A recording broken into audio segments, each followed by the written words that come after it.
Oh, I'm the Brit. I'm the wife. I've got the wrong mug today. But this is our Polish life. This is our Polish life, and nothing in Poland is... What's the word I'm looking for? I don't know. I know what you want to say. You know what I mean, don't you? Yeah. Nothing ever seems to go smoothly in Poland. No. There's no sort of like, okay, this is going to happen, and it's going to be exactly how we planned it. In England, plans always seem to go through. I don't think we had that much going on in England, to be honest, and it was easier to keep an eye on that one plan that we were working on to make sure that it was going maybe as we should. But we've had so much going on here, and that's what we're going to talk about today. The difference between our life now, today, than what it was 8 months ago when we first come here, and the little journey we went through over that 8 months ago, and the lessons we learned, and how important it is to take these lessons and use them. Because if you don't, and you go abroad, or you're trying to sort of make the most of a life abroad if you're already there, it can really affect you negatively, can't it? If you don't understand what you're getting yourself into. When we first moved here, we've said before, we moved with a lot of excitement. We moved with anticipation, energy, drive, and that was slowly kind of kicked out of us over the 8 months of being here, because it is so different. There is so much to comprehend, take in, and so much change. And some of it was natural because we're in a different environment, different country, different language, different culture, and some of it was imposed on us because we wanted it to be imposed on us, because we wanted to renovate this property and others. And we've been sitting in this house for in almost three transitions. When we first moved here, Aga's parents were still living here. They had all their furniture here. We turned up with all of our furniture. It was literally dumped it was just in the house, in the garage, upstairs. Yeah, you couldn't move. You didn't know where anything was. It was just really challenging. We've obviously got Aga's parents with us as well, which we're not used to having. So the dynamic was so different. Then we transitioned through that with them moving out, us bringing our furniture in, getting it sorted, rearranged, and there was a little transition there, which didn't last long, because then we got the builder in, who started to smash to smithereens the upstairs of the house. In the dust, slipping on the floor. Yeah, and now he's gone to Gdansk to work on a development there for us, and we're kind of adjusting again. So this is the fourth adjustment maybe within 8 months, which has been a challenge, because our life has kind of been like that. It's been a roller coaster, and what we haven't really done very well over that period of time is had us time. We had one date when your mum and dad was here. We've hardly been anywhere really in 8 months. For our anniversary. We went to dance for our anniversary. We went to dance for your birthday, which we won't talk about. It's a disaster. We went to Toron, which was nice. Yeah, we've done some things, but when you look back and think, okay, we've been here 8 months. What have we really done? The main focus has been on renovating this property and getting our first rental. So it's all been around building work, not building relationship work. And because we've been so focused on getting things done and organising and planning developments, it's been tiring, hasn't it? I think we drifted apart more than we ever did. I think, like you say, moving to a different country is challenging, and I found it really challenging. I think yesterday was just a killer. I was just at the breaking point. I was like, I really want to go back to England. Our life was so easy, so tidy, so much more enjoyable in many ways than it was in here. We just had one thing going down after the other and stuff. And I think, and this is the honest truth, if we hadn't have sold our house in England, we potentially could have moved back by now. Or one of us. That's for sure. Because it has been incredibly hard work, and I don't want anybody to who watches us on TikTok and that and sees the life we sort of not portray, because it is our real life, but to think this isn't easy. you know, because it's not easy. It's really hard. And I think if we had that comfort zone of having that property still in England to go back to, it may well have been, even if it was just like, we've got to get back for 2 or 3 weeks and just take a break. I think we would have. Yeah. Whether then we would have come back or not, who knows? You just don't know. But we did sell our property because we had this in mind, that we didn't want that easy fallback situation to be there, because it could be too easy to give up. So I think that was quite a smart thing to do in hindsight, because it hasn't given us anywhere to run away to. We've had to stay here and fight. And it is a fight. It's a fight against everything. It's a fight against, bless you. Excuse me. She's not feeling too I'm well not feeling today. too well. It's a fight against the bureaucracy here. It's a fight against the change of life, the change of scenery, the change of culture. The dynamic. The change of the roles in the marriage that we had to adapt to. It's all a fight. But here's the 2 things I want you to think about. One, you shouldn't really think of it as a fight. I would say a battle, not a fight. I wouldn't even say a battle, Aga, because when you start focusing on things, that's what you get. So if you're focusing on it's a fight, it's a battle, you're going to get a fight and you're going to get a battle. That's not the way we want to do or live our lives. We want to live an outstanding life here in Poland. So we've got to start thinking in the terms of, you know, it's a challenge. It's a challenge we have to overcome, but overcome it together. Yeah. We've got to work out how we overcome it together, because it shouldn't be you going off and doing this and me going off and doing that, because that's when you do drift apart, and that's what's been happening.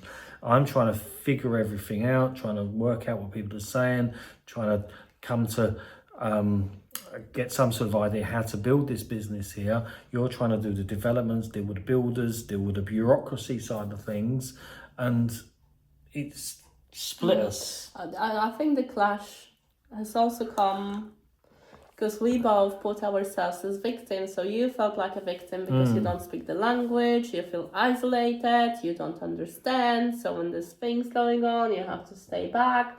I feel like a victim because I'm suddenly on the front line having to do all the stuff that you would do in the past. And it's me thinking, he is so lucky. He just goes back, takes his phone out, and he doesn't have a clue what's going on. I wish I could do that instead and stuff. And I'm thinking, she's so lucky because she can talk to these people. She knows what's going on. You know, I'm a talker. I love talking to people. I'm in my element. And when I got someone to talk to and banter off of and have a conversation with, that's when I really come into my own, and I enjoy it. I really enjoy it. And I haven't had that in 8 months, and it's kind of been a bit, I wouldn't say depressing, but it's not. It gets you down. It gets me down because there's that part of my life that I've been so used to that's gone. You know, when I had my businesses in the UK and all these people around me and networking events and going here and going there. There's another thing from somebody just came into my mind. Like, you're so used to people be looking up to you. Yeah. So when you speak, people stop Follow talking as well, and they yeah. listen. And it's complete opposite in here. People are watching No you, one understands just me. waiting for you to fuck up and do something wrong. People do love it when I mess up. It's a silly little English bloke. He's messed up again. He don't know how to do that. Why Look is at he him. doing it like that? I'm kind of like an entertainment show for people. Like, they just watch me. But then I say something and they don't really look at me. They look at you because they want the conversation through you. So And then when you start talking in English, they don't understand, so they start talking over you as well. yeah. It's very, very frustrating because I am, you know, I was in charge of lots of people, and I would stand up and talk, and people would pay attention, and you know, I can be very funny, and I love to entertain. I love to make people laugh, but I can't do that here. It's very, very difficult. So I find that hard, really hard to deal with. And it was, I think it was even, I don't think I was conscious of it so much until Sunday. Because Sunday we went to Warszawa and we had this event booked at a place called Pierogi and More in Warszawa. And it's a cooking class, really, and they teach you how to make pierogi. And you go there, and Maria and her team, they sit you down and they talk to you about the ingredients and the dough and how to make the dough, and you make the dough. But they do it all in English. And everybody there in the group spoke English, and there was 3 English girls there, wasn't there? There was some people from Germany, some people from Austria, a guy from Hong Kong, all spoke really good English. So as we've walked in, English speaking people, I can now come into my own. So I do what I do, I take control. Everyone's standing there, no one's talking to each other, are they? I start talking, start the conversation, get people introduced. I'm Lee, this is Aga, where you all from, get the room buzzing. And that's something I've missed, and I didn't realise I've missed it. And it's not just you, I miss seeing you in that kind of position when you could make people laugh, when you had the conversations, when you looked happy. I think it brought a lot of sparkle back to our relationship. Such a little thing that we planned to do, and I didn't want to go, did I? Because we were on a ding dong, and I was like, I'm not going, you just go and do it. And luckily, come on, let's go. Let's make the most of it. No, you came to me and said, why don't you just come with me? Please, proszę. Oh, sweet. I did want her to go because I do recognise that we are a team, and I feed off of Aga's energy a lot. Aga feeds off my energy a lot. When she's down, I'm down, and vice versa. So when we are arguing, I actually feel even more isolated here because there's just no one to really talk to, no one to have that. But on the outside, you look like the happiest man ever. You sing, you ski. But I'm not going to show you that you're annoying me. I'll put on a brave face and present it. And it really annoys me. It's like, that's why I do it. You're meant to be soaking. But all seriousness aside, I should say, having these little things makes life just that little bit more easier. And I think the easier you can make your life while you're trying to learn the language, the better your mental health is going to be. Because when you don't have these things and you don't understand the language and you're isolated, you could quickly let yourself get really down and want to give up or have a bit of a breakdown and really, really struggle. So we've got to now start to find things we can do as a couple so we come back together and that give us both our sense of satisfaction in the relationship. And now our builder's gone and we're entering the next phase of our home life here with not so many interruptions. We will be able to get out, and already we've just done the pierogi and more. We're going to stay in a hotel on Friday, aren't we? Yeah, we're going to Gdansk. Well, Gdynia, and then we're going to a water park on Saturday, and then we're going to go to Gdansk on Saturday as well, aren't we? And then the following week we're in, where are we? We're going to... We haven't got anything planned for the following week, but the one after we're going back to Gdansk because the girls are coming. Oh, we're going to Warszawa on Sunday to pick Elizabeth. No, there's another hotel we got booked. That's Nidisa, that's end of April. Oh, is it the end of April? See who's the brain in the relationship. She's a logistics person. So we're slowly booking these things in so we can get out and explore this beautiful country, because we have been very much confined to the house. I've been working from home. Aga's been working from home. We do these videos from home. The builder's been here, so we can't go out. It's just been really tough. But getting out and doing that little cooking class in Warszawa, I think was just massive for me. I don't know about you, Aga, but it really was massive for me. And it just reminded me of those times where I felt in control. I felt like, the man, the one who everyone looks up to. And I like that, I'm not going to lie about it. I do like that. I like having that status, and I've not had it here at all. If anything, as Aga says, people do look at me to foul and take great pleasure if I foul. Them English people, they don't know how to do this. Yeah, they watch me, even cutting the grass. I mean, last year I was cutting the grass and I could see her dad and brother just watching me like this, go up and down with a lawnmower. And I nearly pulled my trousers down just to walk across the grass with my backside hanging out, just to give them a show. Oh, that was funny. I just thought, I nearly did it, and I thought, I'm not 100% sure how they'll take it. Not good. So I didn't do it. But I could see and feel people watching my every move just to see if I mess up, because I know they'll take great pleasure in it. And that in all honesty, doesn't really bother me that much, because if I can give someone a laugh by messing up or make their day by messing up, that's okay. But it doesn't give me that status thing. You know, I've made them happy, that's fine. But it doesn't give me that level that I've had in the UK, and I've got to work out how to get that level back.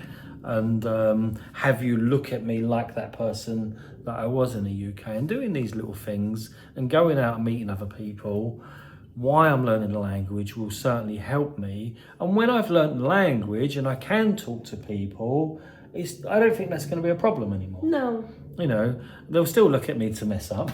They'll still look at me to mess up in the language, but it will be different. I think at the moment there's a lot of screening going on and testing and stuff. Because you know what, it's like when we had the ding dong. Ding dong are our arguments. Yeah, when we don't talk because he's been us. And yeah, so I've been talking to some of the people who knew that we had a ding dong, and there was one thing that was said: your life has changed massively since coming to Poland. You've never done physical work like you're doing here on the level that you do. The culture is completely different. You're thrown into the community who speaks a different language when you can't even put your points across, because sometimes what you say to me, the way I translate, is never exactly the same energy, the same twist on how you say it and stuff. We stopped going out. I mean, you used to go out a lot, but we stopped doing that. We have become more grounded into the house. I don't know what the word is. Yeah, we said this on one of the lives we did. You know, in some respects, what's the point in coming to Poland if we're just going to sit in the house? We could have stayed in England and just sat in the house. You know, not that we did, but we could have. You know, if you're just going to sit in the house all day, there's no point, is there? Because you're not seeing the beauty of anything. So we've done our time in the house. You know, and okay, the builder's going to come back eventually, and he's going to do the ground floor, and it's going to change again. But until he comes back, we've done our time in the house to a certain extent. Yes, we're here to work, and we're going to work in the house and the kids, but we've got to get out, we've got to do things together, and I've got to learn this language. And I think being out and being in the community and seeing different places will help as well, and help me feel more like myself, because something magical happens. And I want you to think about this. When you do things, you energize yourself. You give yourself that sense of purpose, and then you want to learn the language. You want to do extra things. You want to do the fun things you've always done. But when you're not doing those things, and you're not getting the self-satisfaction, you're not getting the things you want in life, you just can't be bothered. You just can't be bothered. You just, okay, well, you know, I'll stay indoors and I'll do a video for Facebook or YouTube or TikTok. That's what happened with us. We just stopped being bothered about each other. We were so focused on everything else. Well, you focus on the house. You focus on, you know, what door frame you're going to get, what size of door frame. What deal might be. What deal might be there. And it's nice. Don't get me wrong. We go upstairs now in our house compared to what we inherited when we come in, and you look at it and it's beautiful. The builder's done a fantastic job, and you do look at it with a sense of pride. And you know what? We did this. That is wonderful. We did this in a different country with builders we never even knew 6 months ago. You know, getting him in, organising him, giving him the materials, telling him what we want to do. I know you did most of it, but we did it. And it gives you that sense of proudness, but it doesn't give you that sense of togetherness. You know, and we lost that. We lost that a lot. Especially now when you say I really can't be bothered about what you go for, whether you go for the fronts like this or fronts like that. Well, there's a story behind that, because Aga says, you know, the decisions in this house are hers, the decisions in the investment properties are hers, the only room I can literally have a say in is the gym and the office. It wasn't quite like that. Oh, it was. It wasn't quite like that. It came out of the arguments we got to a stage where, you know, we wanted to celebrate her birthday. This is why Gdansk was such an awful time. And we went to Gdansk with so much excitement and so much anticipation, and we was going to do all these lovely things. Aga spent the whole day in Castorama organising the tiles and this and that. I ended up having to 3 carry hours. tiles down that we'd already bought, that we needed to take There down. was a trolley, there I'm was a talking. Check out. So we'd already bought tiles for Gdansk. She then goes to Castorama, sees them on sale. Oh, we've got to change them. They were half price. And we've got to change them for And I these didn't ones. like them, and they were really ugly. So she changed them for ones I don't like, but it's not a problem because it's not my decision. And then she wonders why I say to her, I got no interest. I don't really care. I've lost complete interest in that place in Gdansk. There's no interest in it. All it is a bad memory for me now. So you can just do it up. We can rent it out. I'm not bothered about it. We're going to build a good memories. You have to change your attitude. My attitude is amazing. No. And this is serious. This is really serious. She has to change her attitude because she is so hyper focused on the deal, saving the money and rushing into things. That looks cheap. Let's get that into this house. Oh no, it's on sale again. Let's get it out of the house, back to the shop. We're talking about 2,000 zlotych that we saved. We didn't save that. Within an hour and a half of our time in Castorama. I'm not talking about choosing the tiles, but just going there, swapping. No. Let me tell you why we An didn't hour save and a that half. money. We did. Save that. We did. We lost money. We didn't. I tell you why we lost money, and this is so important. This is really, really important. 2 scenarios I'm going to give you here. Yeah, one, we go to Castorama and we waste the day in Castorama. But we get a great deal and we save £200. Yeah, and it's £400. Okay, 2,000 £400. £400. Yeah. 2, second scenario, we don't go to Castorama, we go to Gdansk, we have a wonderful time, we enjoy each other's company, we have fun, we have laughter, we have giggles, food, drink. So hang on, I haven't finished. And we go home energized and really up for life. Now, within the first example, and this is facts because this has actually happened, we come back, we're argued, we didn't do what we wanted to do. I didn't get to celebrate her birthday with her and spoil her in that way. And we come back, didn't talk for literally 2 weeks, not productive, not wanting to work, fighting, arguing, really damn thing. How much money do you think I made during those 2 weeks? How much money? Practically zero, yeah, because I'm just not in the mood.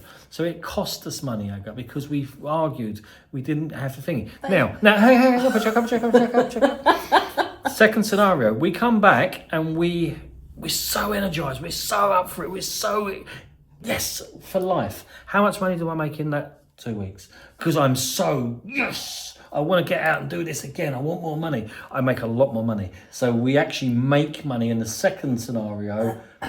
No. We only say $400 or whatever. BS, complete BS. Because if... Let me know if you... listen to what she's got to say and let us know in the comments. No, because I tell you what would happen. We would be in exactly the same scenario. We would have lost the £400. I would go to Castorama because that's what we planned before we went to Gdansk. Yes, we did. I would see them tiles on the deal. I wouldn't get them because I would be so conscious about you not wanting to make a swap and carry them and this and that. I would have the the whole day. I would feel guilty.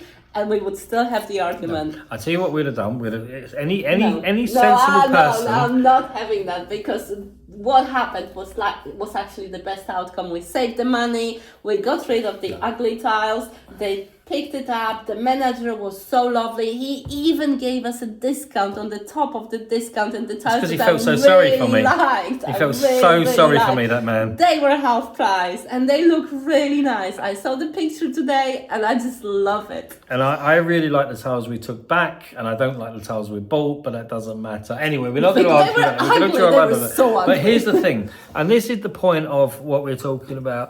If you don't do things together, if you just focus on saving money, you can only save money down to zero. But if you actually focus on trying to do really good, funny things, enjoy yourself, energize yourself, give yourself that feeling of satisfaction, and you have the energy to make money and go out there and want to do things, you can make an infinite amount of money. So there's 2 ways to go, down to zero or infinite. I choose infinite, you choose zero. No, it's not zero. No, we've got too many projects going on. We took on, by coming over here, we took on way too much on our shoulders. And I had a breaking point yesterday when I literally wanted to go back to England. I just had enough. I was so tired. I was so frustrated. Everything was going like shit.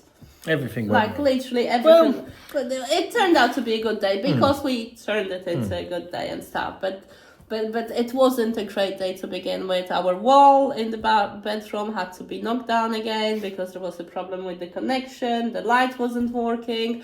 The boiler in our property in London has broken down, so we had to get the plumber out. There's a problem with getting the papers for the car from the Urząd Celny, and everything was just going down to shit. Now, I forgot what I was going to say. You was just saying how right I am. You literally No, it wasn't that. What was my leading point of the conversation? We were talking about the tiles. We were talking about going down to zero. Saving, yeah. So when we had the arguments, he had a go at me that I save. I like saving, and I've completely changed. But we took on investment property that we rented. This house needs a full renovation that costs about 5 times more than we thought it would. We've got the property in Gdansk that we are now doing, and that's costing at least double to what we thought. We've got another investment property that is going to be done as soon as Gdansk is finished. That is going to cost a lot more than we thought. Then we've got to do the whole downstairs and here, the outside. The money is going down like that. So my way of saving is, if we can save on this and this, it leaves a bit more money to do that. So the money lasts longer. Yeah, and I agree with that to a certain extent, but you shouldn't focus saving on the detriment to the one thing we wanted to spend time together on the birthday. And if you, there's got to be give and take. There's got to be give and take. It could be the best of both, but you chose to have a stinky attitude on that day, knowing how happy I was that the tiles that I hated, could be returned, and something that I really like on my birthday I could actually get for half price. I think I'm going to take a gamble here, but I think most people will watch this, if you're still watching to this point, will agree with me that to have a husband or be a husband who really wants to solely go out and spend time with his wife on her birthday and spoil her and take her out and wine and dine her, rather than save £400 in Castorama, is a good husband. Yes and no. I think people will agree with me. If you don't know your wife, if you've got the wife like me and you know that the wife does not like wasting money, like saving money, and knows that she likes to have the best of both, so do a little bit of work and then do the pleasure. One last thing before we go. This will make you laugh. Well, it won't make you laugh. It'll make you cry probably. We finished lumping the tiles down the stairs, up the stairs, moving them around, putting them here, putting them there. 2.5 hour drive. I'm really tired. Gets to about 5 o'clock. Been moving all these tiles around, doing all these things. 5 o'clock. I'm thinking, okay, now maybe we can get into Gdansk and we can at least have an hour or so there. She decides to buy a bottle of vodka, sit down with a builder, and do some shots with him for her birthday. Because you had a stinky attitude. And I'm sitting there thinking, you had a face like thunder. I've done all of this. I've driven. And let's just get the record straight. The tiles that we bought, they were brought into the flat. The builder has got the trolley. I brought them into the flat with the builder. On the trolley. We had to load them off the pallet onto the trolley. 3 bits of putting the tiles on the trolley and bringing them down. That took half an hour. Yes, it did. It's just such an exaggeration. These are and you big know tiles. What? I'm gonna say that. You know what? The thing that disappointed me the most, and I realized that he's an absolute asshole. Yeah, he spent half of the day on his phone with the face like thunder, making sure that everybody knows that he is so pissed off and he has not got any interest in the property that we're renovating. Yeah. I thought that maybe he spent a bit of time trying to find a place for us to go to. So on the way from Gdansk, the sat-nav is set up. And I'm looking 20 minutes until the destination. He knew I wanted to have a sushi. I never want to have sushi. He probably found a nice place for us to go and have a meal. He's getting hungry. I'm getting hungry. That's such a sweet thing. He's trying to surprise me and stuff for my birthday. This is going to be the best day ever. He realized that on the way that it was not set up to go home. And Mother says, oh, fuck's sake. This was set up on the wrong destination. Now we lost 15 minutes. And he puts it on to go home. did not say a single word. I did not I see was that. so But that annoyed. was such a disappointment. So Like, annoyed. why was I even expecting that you could do a nice thing and stuff? I have no idea why he's Is it expecting it. really like, has Poland really changed you that much And and this took is away the all thing. the? She says he's sitting on his phone. I'm sitting there thinking, I have no idea what anyone's saying, what's going on. I don't like them tiles actually swapping it over for. I may as well just sit here and do a little bit of work. But the other thing he could do could be, I know these people don't speak English, it's going to be a perfect opportunity for me to practice my Polish. Maybe I put myself forward and I try to speak. The problem with that is, and I know what she's saying, but when you're in a shop situation and people are busy and they're doing things, they don't want to be sitting there having a conversation with me trying to work out what I'm saying. It's not the right time to practice Polish. But we've got to go. Bottom line, you chose to have a stinky attitude and you spoiled the day. And actually, and the next 2 weeks. In some respects, she is right, because we choose our responses, we choose how we respond to things, we choose whether we can be happy or sad. It is a choice, you know, no matter what people do, it's just what they've done. How we take that information in and process it and react to it is a choice, but we don't always get it right. So let me know. Are you admitting let her that know you didn't in get the it comments. right? Well, let them decide who's right. Let us know in the comments. We'll see you next week.